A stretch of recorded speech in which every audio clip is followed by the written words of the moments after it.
Our first speaker, Gabriel Engel, left his position in product management at Vodafone in 2010 to co-found Connecty, a CRM originally built in Java.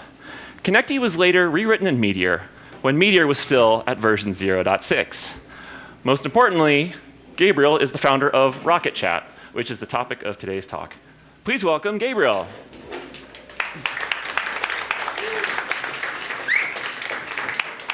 Hello, everyone. Is this done?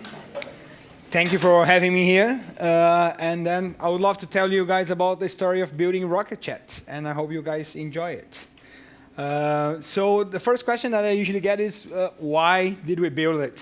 And he said before, we had a CRM tool. It was built in Meteor, and lots of our clients were asking for a way for them to communicate to the clients on their websites, live chat or zapping, this kind of thing. So we thought, okay, Meteor is easy enough to give us the tool to create this kind of interface, and that's what we built. So it wasn't even an internal communication system.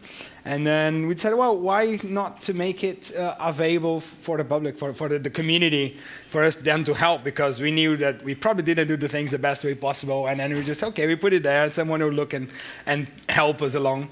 And that's what it did. It had a back-ended look. It was for internal communication that was inspired on other tools. And what happened was, boom.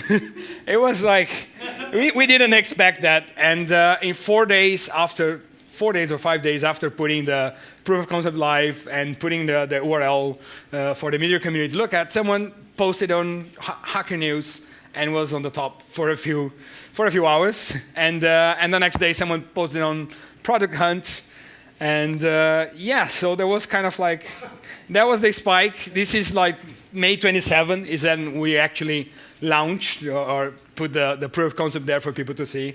And in that week, almost 40,000 page views, like 36,000 page views. And it wasn't just that we got attention, but people actually liked it. So we were receiving like amazing feedback. People could see that it was an unfinished tool, but they would say, wow, this has so much potential. And we were like trending on the Git trending repositories that week for a few weeks. And then we were like featuring the Stack Share as trending apps, and then become a feature button on Heroku. And then that was amazing, and we were like, wow, reactivity is really powerful. This is like we built this tool, and that's great. But we learned then, with all this volume of traffic, that with great power comes great responsibility. And yeah, we did learn on the hard way. When we were featuring in the Hacker News, we were like running around the company and like trying to keep the servers running and building, launching other instances, and it couldn't just keep up. It was just falling apart. But it was good learning. We were like, okay, what's happening? And then we started studying more in deep. And then that's the merge box. So one of the things that we had to change is because we have a huge volume of messages, and we're using subscriptions to keep in sync what each client had in their screen. And each client will have subscribed for multiple rooms that he will be talking to. And then if you know how Mergebox works, Mergebox is a part of Meteor that keeps a track of what is on each client's screen, or like what is their mini Mongo, so he knows if something changed, who he needs to tell about. And we realized that messages, once they get sent, they hardly ever change again. So all this we didn't need all that. So, that's not mine. So we changed that, because the reason why our server was falling apart was because it was having too much memory and too much CPU for all those messages. And then we changed and started using a type of streams where the server would do just one observer on the message collection, and then decide on the future who it needed to send it to, but it wouldn't keep on the merge box. We just say, okay, I'm sure that guy received that message. It render on the screen, and if it changes, I'll send the whole message again. I don't care. I'm not gonna just tell them, oh yeah, the guy had just forgot to put an exclamation mark on the end. No, it's just like send the whole message. It doesn't care. It's small enough. So that's one of the things we have to change. It's a very edge scenario use case, so it's not for everybody, but if you have a tool that building an app that is going to have a big volume of object being sent, you might want to look into that. So we fixed the server part. So it was, holding thousands and thousands of users, and that was great. But then Blaze got slow. It was like, people started, why? Yeah, I'll tell you why. People started like contributing with all these packages and say, oh, this is a parser. This is a parser for this is a parser for that. So we could like parser Twitter feeds and then add the content from the Twitter. If it was a URL, then we grab the image and do a preview of the content. If it was a Markdown, we would show that. And if you were using a chat application and you keep switching between channels, it was in a good computer like a second and a half. Like in some computers, sometimes in a very busy room, it would take like 2-3 seconds. And that's just not good user experience. And then we was like, but what can you do? And we came up with a few ideas. The first one, it wasn't too great. We thought, okay, let's just hide the render template and then bring it back when you change rooms. And then we went to like Armageddon because the Doom was just so huge. And on the mobile, it just crashed. And then, so it didn't work. It was faster on the first few rooms, but it just did not scale. And then we searched a bit more, and then we created the off-dome rendering. So, and that was the best of both worlds. Like, you have something that is not interfering with the DOM. It is already there rendered, so you're not going to render again. And when you switch rooms, you just have to attach that element that is already in memory that you created back to the DOM so it's displayed. And so now you can switch rooms on Rocket.Chat and takes 50 milliseconds, which is amazing, I think. So yeah, that really worked. But that brought us another problem, which was the whole granularity of Blaze, which is one of its strengths, but in this specific scenario, it was being one of its weaknesses for us. We had this template with the message, and I had a few ways. This is a simplified version. That's how it is actually today. It was much more complex. Had a few ifs, like if it's edited, if it's a private message, you can edit, so all this trying to create the right rendering of the message, and you just like use this template to do a loop and show all the message. And then what happened, if anyone can see it here, is just like one page had 7,000, like also 8,000 computations. And that was like computation hell. It's, if you get, my browser, if you get over 50,000, it stops. And then it just breaks and then gets that little face saying, oops. And then on mobile is much earlier. And I don't know if any of you guys run into this or have ever run into this. We came up with a solution which was break the granularity of Blaze, just for that specific situation. So we created a package that actually just gets a string and then asks Blaze to render to HTML, giving it the parameters and the data that it needs. It gives to that variable and returns the variable. And then there is no connection, and Blaze says, okay, nobody is watching these anymore. I just threw all these computations away. And which is like, yeah, so we created this package that you can use like nar args. It's non-rendering, non-reactive rendering is the name of the package. And then, yeah, so that went down to 500. It's 1,500 because the rest of the screen and the users and stuff, that's up to 1,000. So you kind of start our screen with 1,000 computations. So it was from 8,000 to 500 computations because of that. And we didn't lost much. It's less granularity, but that's okay. The only thing that happens is every time you change one of the records, it re-renders the whole message, which is sometimes like a letter. So it's not much of a big deal. And it works. For us, it made the world difference. So if you ever run into computation hell, and maybe you should look for it. And then some people say, so why you keep using Blaze then if it's have all these problems? But what we do, we love the way it separates the logic and the templates. And especially on an open source project, it makes it easy for people to get in and understand where they need to touch, what they need to change if they want. It's easier to maintain, and it becomes easy to contribute to. And we are very keen in making things easy to contribute to. because our community is awesome. It's like I was so impressed. Like from a project that I put live just to get some feedback and for people to correct my bugs, and then what happens was like people start building official Docker repo, and that's something that one guy did. Okay, you guys should have like be on the official library of the Docker Hub, and then he did all the work. He talked with the guys from Docker. That's Pierre. And him and Sing Lee, and like I have to just say thanks. Like, I can't thank enough for both of them. I was just receiving emails. Oh yeah, you have now just go there and say that you approve this, and you approve that, and then cool. It's just like yeah, it happens. And now we are on the official Docker repo. And then another guy said, yeah, I'm gonna make the Electron app for you guys. Great. And then we give them some help with icons and stuff, and some of our devs then got involved because it's really nice to be to do Electron apps, and if you haven't done it yet, you are missing. It's really cool. And then yeah, the GitHub guys liked it, and next thing we know, we are featured on the list of build with Electron apps. And that's the actual Electron page. So yeah, kudos to that. We got a few cool features that people are doing with Blaze. This is like just the counter when you miss some message. This one shows where you've been mentioned here on the scroll bar, so it's easy for you to see where are people talking to you. And then people started creating the mobile apps using the Cordova integration of Meteor. And then, yeah, we worked, our own team worked a lot on that as well.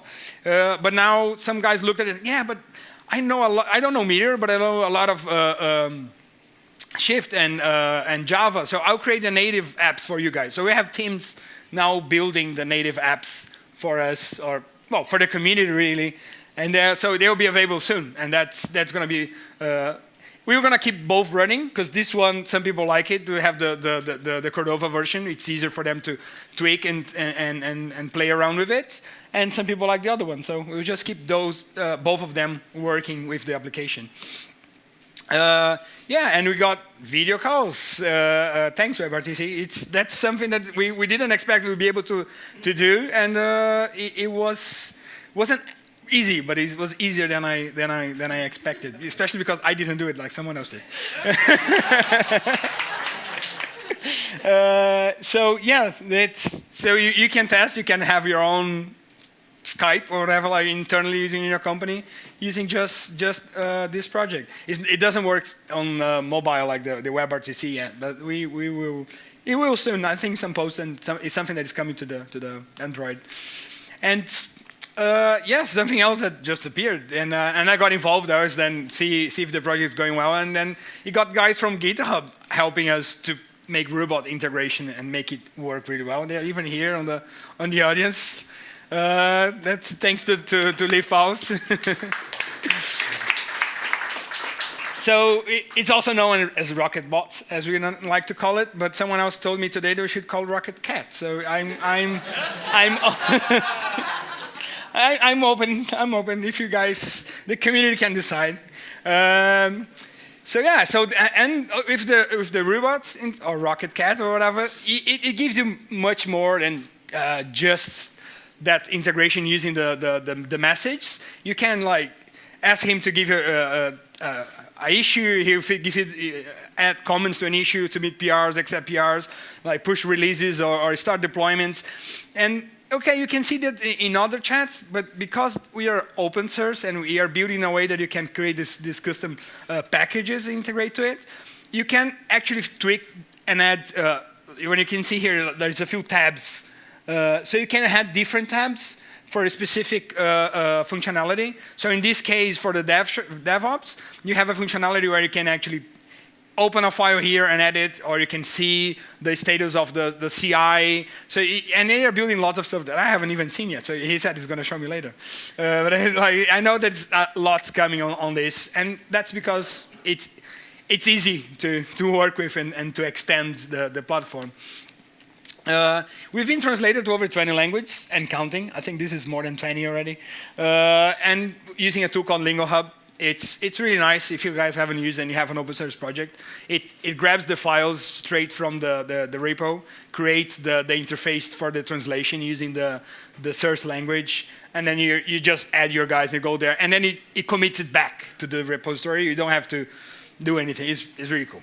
And the community keeps growing. So we must be doing something, right? We're getting more and more visitors. We'll soon be hitting the same amount of traffic that we got on Hacker News, which then will be quite a milestone. Well, I put the one twice. In the wild, we've seen lots of people using. Most of them are still like proof of concept. They are guys in organizations that they will come and say, "Oh, that's a tool that we like to use." They install. They ask for our help. We give them support, and then we have some companies like the government. That's a part of the government in Brazil that they are trying out. This is the University of Santa Catarina. Is a university in Brazil. They're going to launch it by the end of the month. 50,000 users for their e-learning courses, and they expect to have 5,000 online simultaneously. And so far so good with the test, so we are happy with that. But we'll help them. Anything comes along, that's going to be another learning, right? So there's going to be another opportunity for us to test our concept so far.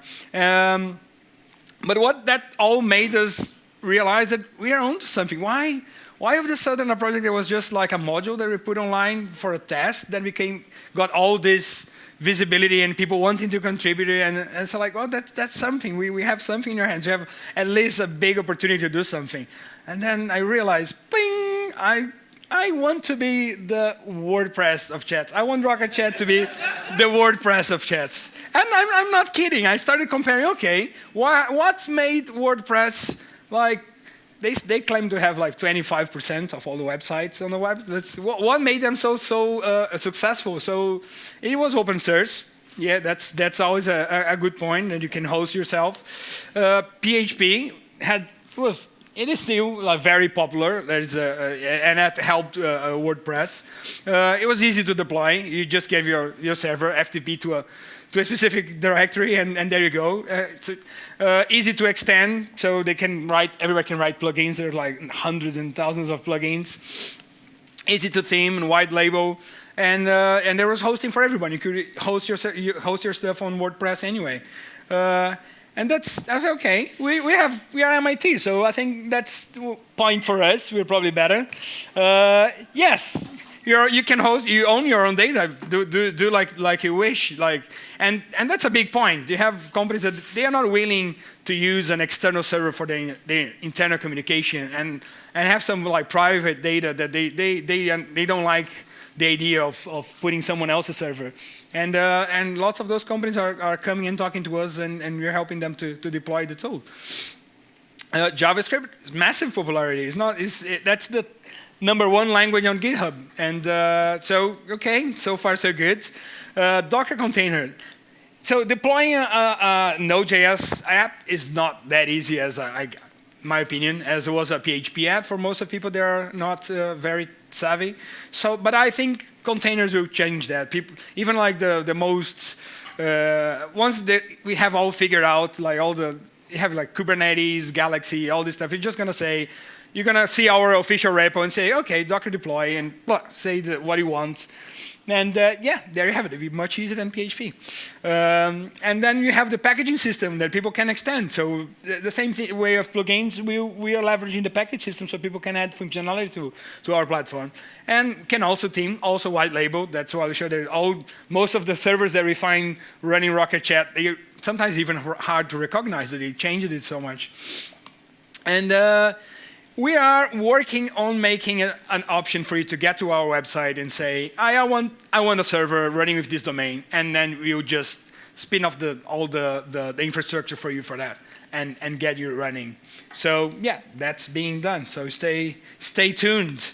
And all to say that if we want to build WordPress of chats, I want you guys to help, and if you want to use the chat in your application, use it, and please contribute back to the source code, and I think we can do it. That's some guys that want to say massive thanks. Like this is the guys from the community, they help a lot. Some of those work on the CRM tool are from my company, but most of them are not. And they just love the application and they're just contributing. And I'm impressed with how much time they spend. And I'm really glad. I just have no words to describe it. And I don't want to say, I just talked to Tim Brandy today, and he decided to get the devs from Space Talk, which was another chat application in Meteor, and say, well, if whoever wants from our devs wants to do chat, let's just join the Rocket.Chat. And then he started a new application called Space Drop, which is kind of a continuation of Space Talk, but it's a Drupal-based, inspired CMS made in Meteor, obviously. And so, yeah, good luck with them, and whoever from Space Talk that want to join us, yeah, we're more than welcome. And thank you. And for more details, please visit Rocket.Chat.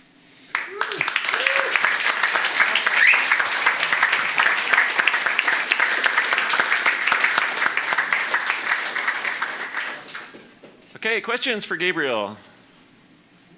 Hey! Do you have Rocket.Chat stickers with you? Do I have Rocket.Chat what, sorry? Stickers. I do. I think they're on my backpack. And I'll yay! That was yeah. What else? One big advantage over Slack is that you control your own data. Yeah. But for companies who are indifferent about that, what makes Rocket.Chat more compelling than Slack? There are a few things. Okay, I have to. So you're asking what is our competitive advantage compared to Slack for companies that don't care about leaving their data on Slack servers? Yeah, well, Webrtc, for instance, is one. They don't have it yet. I know that they're building something. They'll probably come up with something soon. But what we do have, it's our development of new features is happening much faster. And then it's much easier to integrate with other tools on your company that you might want to use. I don't know. We have seen guys integrating like with their news channel or WordPress, so they can post and see the comments coming on their feeds and post things back to WordPress. We have seen people creating lots of different things on top of Rocket.Chat because it's of its open source nature. I don't know. We on the feature sets, we're gonna have many more features because it's just being extended so much. And you can, if you one day you decide to host with you, and you know that there are some limitations on Slack, for instance, for the free plan, and which you would not have with a tool like this. Like, yeah, I don't know. I can come up with a big list and put a comparison chart later for you somewhere. Yeah. Anything else? Or? How would you scale Rocket.Chat to like multiple instances of MongoDB? Have you done that yet, and how would you do it? We did it in a way of that you can. Sorry, your questions. How can we scale Rocket.Chat? So, it's in a similar way that you would scale other Meteor apps. We built it in a way that each app server, you can have as many. We are running always 4 in our servers to test in parallel, like 1 per core. So they managed to talk the streams up to each client and between them. And on the database, you're going to scale MongoDB in a way that you scale any other app. You're going to have to create a cluster and do sharding, and then probably do sharding by room or by something that makes sense. And it haven't been an issue, and we're probably going to learn a lot from these 50,000 users that we're going to deploy this week, and then but we'll share everything back, and the source code will only improve. Like, okay, do we have one more question?